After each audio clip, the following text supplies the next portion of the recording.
How's it going, everyone? Mahaji here, back at it with another video, and today I want to share with you guys that I'm currently #1 in America for Blanka.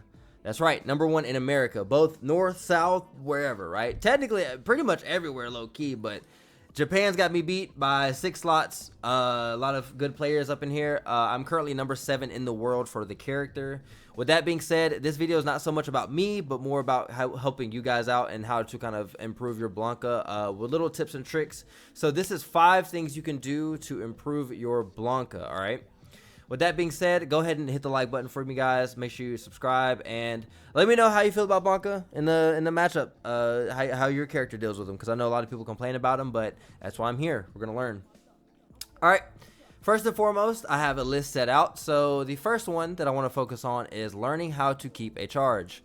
Now, I know a lot of players that have made like master with him, or maybe like 16, 1700 with the character, but somehow we have something in our brain that just does not allow us to hold a charge. All right, I know a lot of people like to abuse Blanka ball. Once they get that first little taste of just throwing themselves across the map, they're like, man, this feels great. But we do forget about the down charge. The down charge is what I want to focus on. All right, now there are a couple ways to kind of keep your down charge to threaten these ranges of upwards DPs so your opponent will not jump. The best way I can describe it is to sneaking your inputs in. So Blanka is a mobile character. There are not many mobile charge characters in the game. And with that being said, he's one of the few that can actually abuse the fact that he has a command hop and also a down charge at the same time. So if I hold down back and I do all 3 of his kicks, he's going to go back and I still maintain my charge, which means that I can do something like this. Right? This is important because this also applies to the forward hop. Right, so whenever I'm forward hopping, you might see me against the Dawson. Round start, they like to kind of float away and see what's up. I'll just do this. And the reason I'm able to do that, like I said, is because I'm holding down while I'm doing the command dash, which gives me access to my DPs. This is important because not only is it useful for combos, but it's useful because keeping that threat on the screen of you being able to attack pretty much anywhere on the screen, half a screen away, is really threatening for a lot of players. Sometimes you'll see me just round start. If I see them jump, oh, you got hit, like just immediately, right?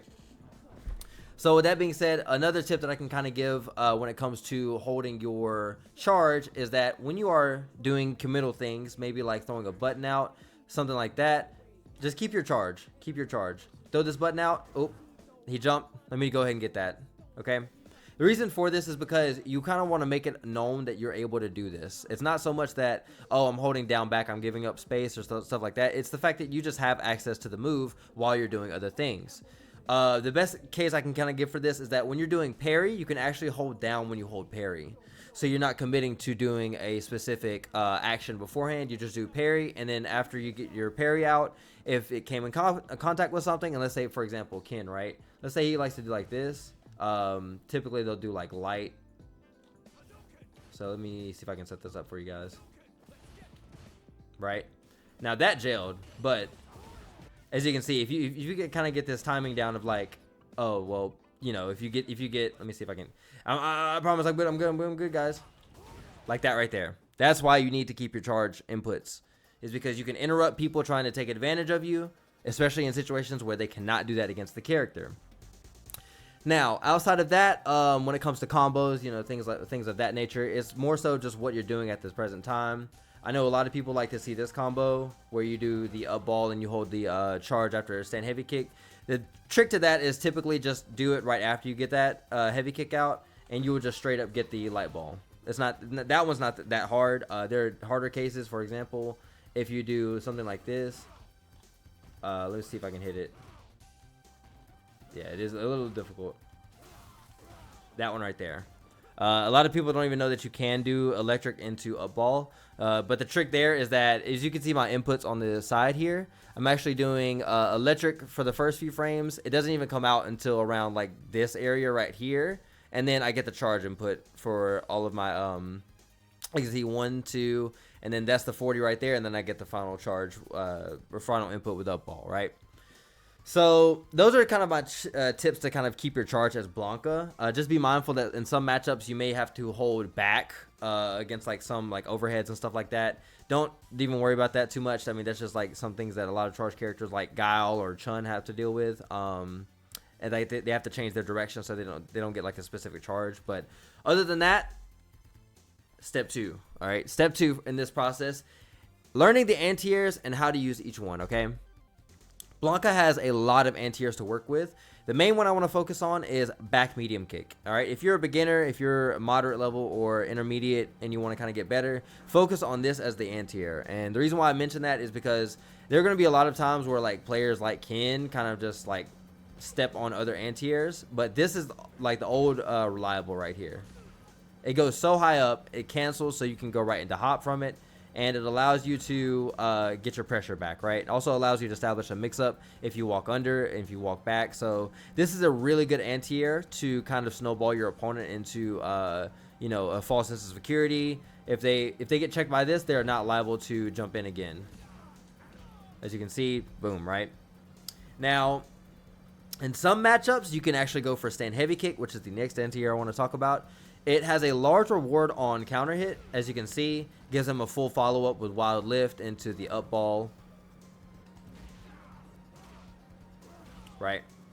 So when that's the case, a lot of characters can actually hit this button out. That's why I typically don't recommend it as much. There's some characters like Cammy or like, I want to say Lily, who can't really abuse their air buttons against this that much.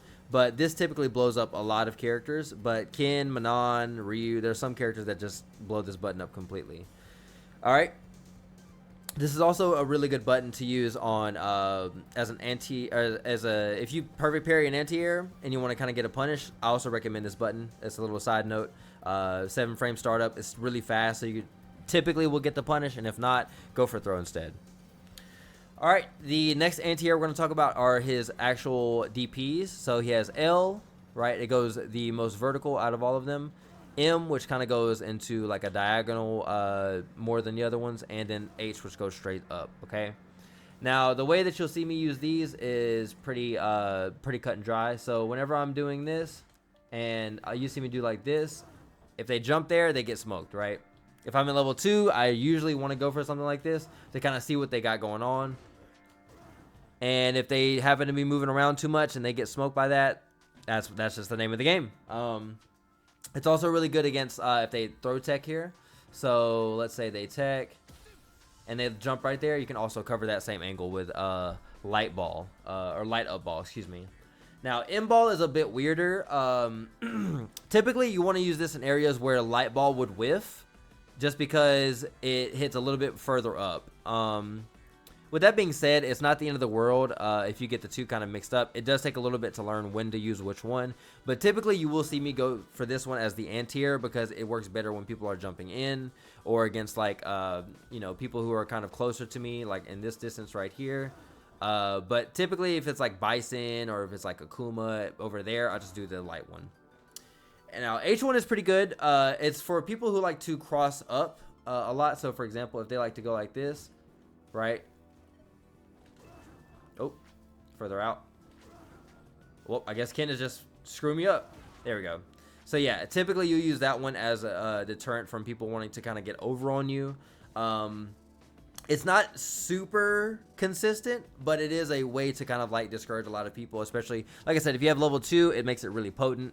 But there's also a few other anti-airs I kind of want to mention too.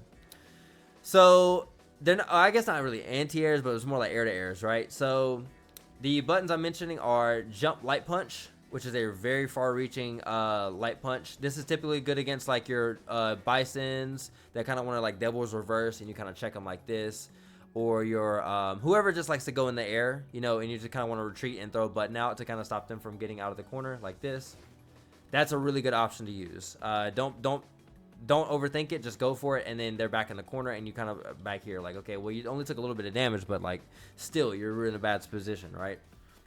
Another one is jumping medium punch, which allows you to actually cancel from. So if you do something like this, you can actually cancel into a Blanka ball, which means that you actually get more damage off of this one.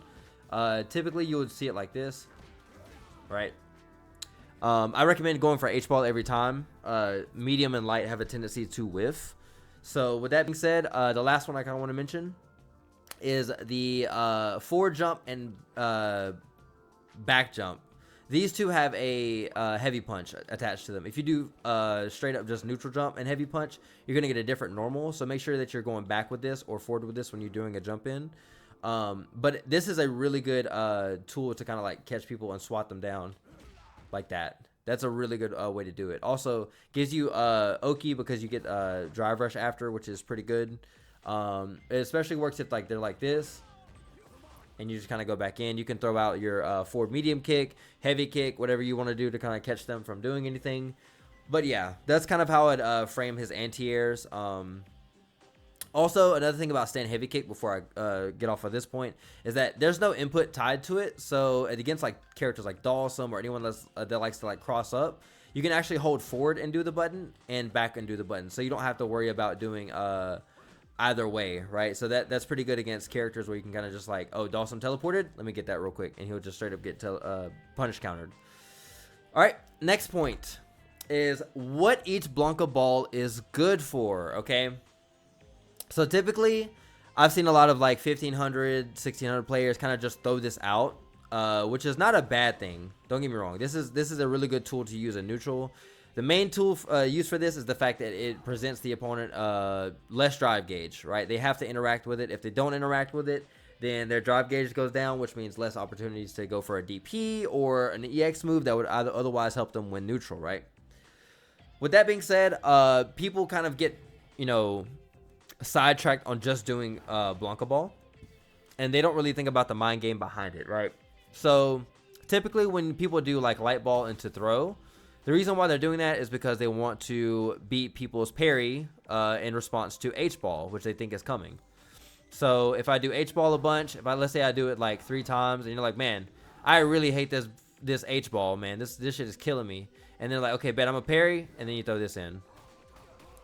So that's typically why you would do that, right? Now the next layer from that is, what if they just check me, right? What if people like to just sit there and they're like, okay, let's say, right, and let's say I get checked here. Oh, I get punish countered and I die for it, right? Now the next thing that you can do, which smokes both parry and also well, it doesn't smoke parry, but it smokes people trying to beat out this right here. Also, if they like to have like a designated normal, like I know a lot of jury players like to do stand medium, or excuse me, crouching medium punch in response to it. OD ball, all right, this is the fastest of the bunch for hitting the opponent, okay, outside of in-ball, but in-ball is not going to have the same reward on hit or block as the other ones. It's very committal. I'd recommend never using this, especially like if you do this, bro, put down the sticks, bro. I'm just letting you know. But yeah, OD ball is the one that you want to go for a lot, because even though it's 2 drive gauge bars of your own, if they get smoked at all by this one, then they actually get a full route from it, right? So you're kind of building your bar back, also doing a lot of damage. 2K is really good off of like a move where you basically don't have to play neutral with it. And it also smokes a lot of people trying to counter hit the L ball when it pops up. So when they see the little like flip that he does, they're like, oh, let me punch this real quick, and you just do this one. Really hard to check it. A lot of people can't really DP it either. You have to be really cracked. Shout out to those who can do that. Also, what I would recommend too is when you're doing your Blanka balls, make sure you're cognizant of what character you're kind of working against, because you kind of want to maintain a distance against the opponent, and H-ball would do that. So when you're in a block string like this and you want to get away from the opponent, it's not a bad idea to do this. If they parry, they parry, but you're out of the situation. You can do something like this, sure, but this also presents the fact that there's a small gap, and if they get hit, they get really hit for that. You can also opt for this right here to kind of get out of the situation. It's -7. It also does a lot of drive gauge bar too, but this one I usually recommend if you want to keep things safe. I typically don't go for it because it's a lot of drive gauge, and I'm just more of the person that's like, okay, let me just get this same amount of reward. I mean, it's a smaller risk anyways, so it's fine. Also be mindful if you're playing against Cammy level 3. Cammy level 3, everyone. All right, she can punish the H ball with her level 3. That's just, I'm gonna throw that out there. I've got hit with it a couple times just because I was like, man, how stupid am I that I thought I was worried about the DP, and when the level 3 pops up and I'm just dead now. But of course, all of these are just learning things, and we just kind of, you know, have to step up from there. So another thing that I recommend with OD ball is when you're using it as a offensive tool or defensive tool. Sometimes you want to counter poke with this and go right into here. I usually recommend it off of this button. This button, it'll combo regardless. You don't have to worry about if it was counter hit or not. This is a really good reward. It means that basically you're getting close to your opponent with a good follow-up without having to spend 3 bars of drive gauge like this, right? Even though this is a really good reward and it's obviously more damage, this is still not as good as doing this because it preserves your meter gain and allows you to actually move around the screen a little bit too. Now, as far as the rainbow balls go, I'm going to go ahead and say that the basic mind game is whether or not you're going to land on them. A lot of characters have DPs. If you do something like this to get behind them, it hits them cross up and they whiff their DP. Good for you. But as you get better, as you get stronger as a player, which I hope you do, the mind game gets trickier because people like to just jump. They like to jump and hit this. So for example, right? So something like this. Like that, right? Like I got socked in my teeth for that, right? So typically this is a kind of I like high IQ level play. What I like to do is I'll use light ball a lot because it presents the idea that they have to do something about it, so they like to jump away and they like to throw their button out, which gives me more space to kind of take up and be like, okay, bet you gave me up your space, thank you for that. Sometimes they'll like to kind of sit on the ground and see what you do. They'll try to walk under you. They'll try to walk away from it, things like that. And that's kind of when you want to start doing stuff like this, because it kind of checks them into a false sense of security. Like, oh, I can do something now. Like I can finally move because he stopped doing his thing. And it's just like, nope, I'm going to hit you. Like I said, that's another thing. Keeping your charge. Like I said earlier, you can keep your charge during any version of the ball for little tricks like that, right? All right, next step. When to use level 2. Now, I'm going to spend a little bit more time on this one, hopefully, because level 2 is very important for this character. And the reason for that is because, as you guys have probably heard from me before, Blanka is a very risky character. So anything that exists to basically stabilize the character, i.e. level 2, he needs this. So let's go ahead and talk about the implications of level 2. First off, the idea is that when you activate level 2, no matter if it's on OD Electric or if it's on Stand Heavy Punch, the idea is that the opponent knows that they're going to get their drive gauge taken away somehow, right? You can either do this and just go for the drive gauge from there, or you can kind of just do like this, and they're just going to sit there and parry like that, right? So with that in mind, I would recommend to always use level 2 when you have access to meter gain. And what I mean by that is, let's say I do something like this. Okay, I have spent 3 drive gauge bars on this right here. What that means is that I will not get any meter from the combo henceforth. No matter if I use level 2 and I go into a lot of route here, I'm not getting meter until the very end of the combo, okay? Unless I walk forward. Now, the reason why this is important is because when you are taking these risks, you want to keep your drive gauge in full view, because any perfect parry is going to lead you back into the corner, which is going to lead you back to not having any resources because you've already spent level 2, especially if you only had level 2 at the beginning. Now, with that in mind, what I recommend doing is, instead of going for the combo that will lead into level 2, go for the block string that'll go into level 2. Because that's when you can really get tricky with how your offense is structured and make the opponent fidget even more. So let's say I get this combo right here. And let's say I go for something like this, right? I'm +3 and I'm in your face. I've got my bar back from the previous interaction, which means that I can now gain meter for hitting you. And it's very scary because you don't want to get put in level 2. So a lot of people will like to parry and they'll want to do that. So that's when you start throwing them with the risk of level 2 behind you, okay?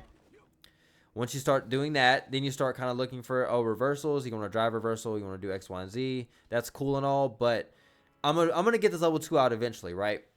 When you do it on combo and you're not building meter, it's not as scary, because if you get perfect parried, you're going to have less than 3 bars to work with, which is really scary. You can get your drive gauge chipped away pretty consistently doing that. So I don't recommend going straight from a combo unless it'll kill, which in most cases it won't. So yeah. The next thing that I want to kind of focus on with level 2 is the mind game behind it, and kind of why I believe it's pretty, like, well, not pretty strong, but very strong. So when you do this all jails, right, from stand heavy punch. And when you look at the opponent like this, it's up to them to whether or not they want to make that risk or they want to do something involving anything, right?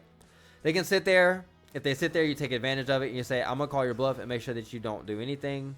And that's kind of where you want to make the opponent flinch. Typically what I'll do is I'll do something like this, kind of look at them. Oh, you didn't do anything? Go like this, do like this, look at them, gel into another button, do it again, and your drive gauge is already at below 4, right? So with that in mind, just be mindful of the type of opponent you're playing against. I know, for example, if I do this, I know a lot of people like the drive reversal. What I recommend against drive reversal is doing something like this. You can either do this and punish them like that, or you can do like this, which is really good too. Oh, if I can get it. Something like that, right? And the reason why you want to do that is because not only does it give you access to more mind games, but it evades the drive reversal completely and gives you a higher reward on drive reversal punish, right? So if you see, for example, right here, if I block it and do light kick, if I can get it, right? Look how much drive gauge he has right here. Just above 3 bars, right? But if I punish it with the ball,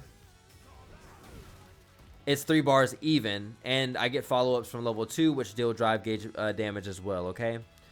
So, with all of that kind of, muddled together, the next thing I want to focus on when it comes to level 2 is how level 1 and level 2 interact with his doll, okay?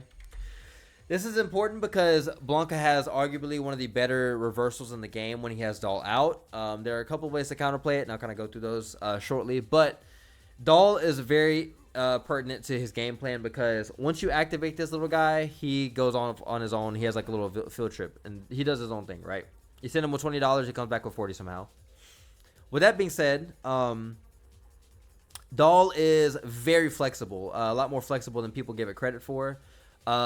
What you may see from me when I'm playing the game is if I have doll out from like this range, I don't mind doing something like this because I know that the doll will give me block stun, right? And it pushes me back. So yeah, I guess I should say the first thing that level 1 does to the doll is it actually gives you a basically a homing tracking device, right?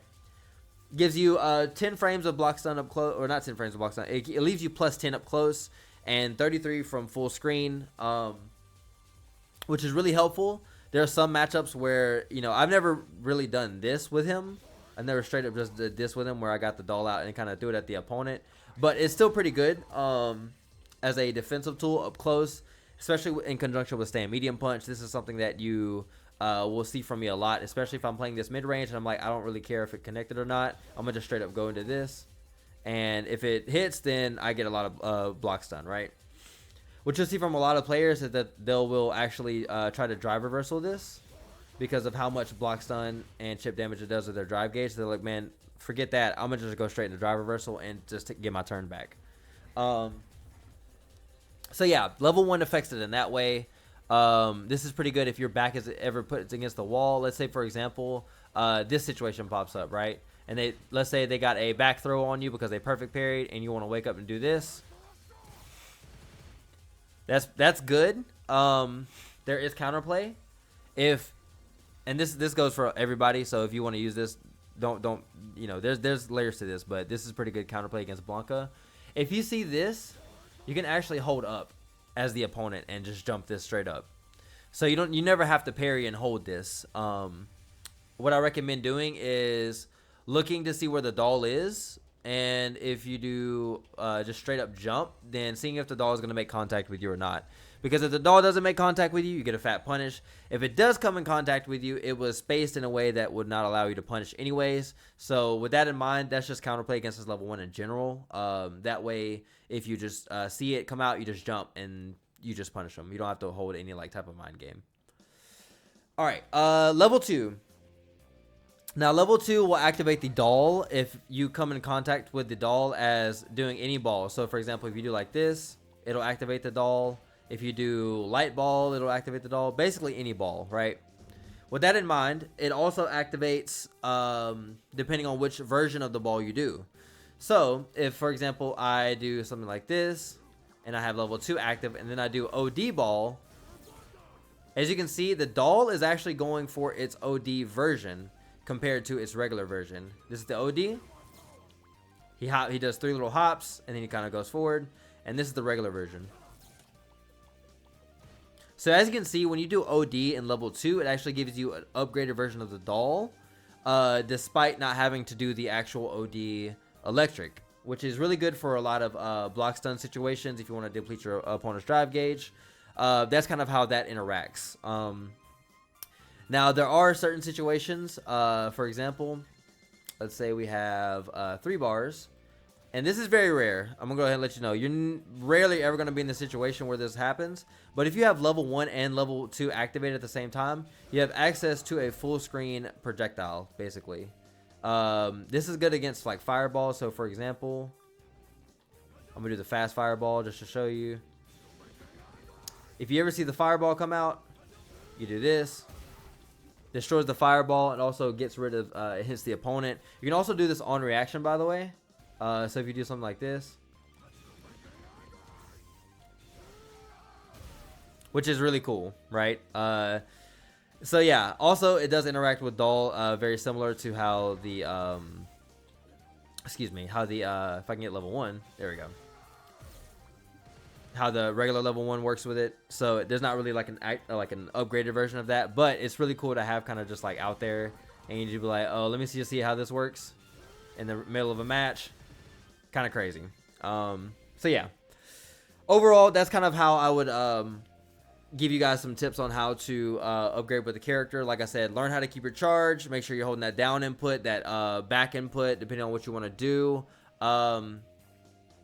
Anti-airs, back medium kick, stand heavy kick. Also your 3DPs. Which Blanka ball is good for what. Like I said, light to kind of bait the parry, heavy to kind of catch your opponent within the mid-range and deplete that drive gauge, and OD if you feel like they're trying to catch you slipping, you know, just like be like, hey, react to this then. Also, when to use level 2, like I said, try to use it when you can have meter gain, not when you've already committed to a combo, and how level 1 and 2 activate or interact with the doll. All right. If you guys enjoyed these tips, let me know in the comments. I know I can kind of ramble off on different points from here to there, but showing this in front of you guys is what means a lot to me, just because I want you guys to, I want everyone to get better, honestly. If I could play every character at the level I play Blanka and share a tech, I would, but Blanka has my heart. He's my nigga. I mean, he's just so fun to play. I mean, what you want from me, you know? But like I said, guys, if you guys want any more tips on him, or you guys kind of want to see more from my Blanka in particular, let me know and I'll hook you guys up. With that being said, make sure you subscribe, hit the like button for me, guys, and I'll catch you next video.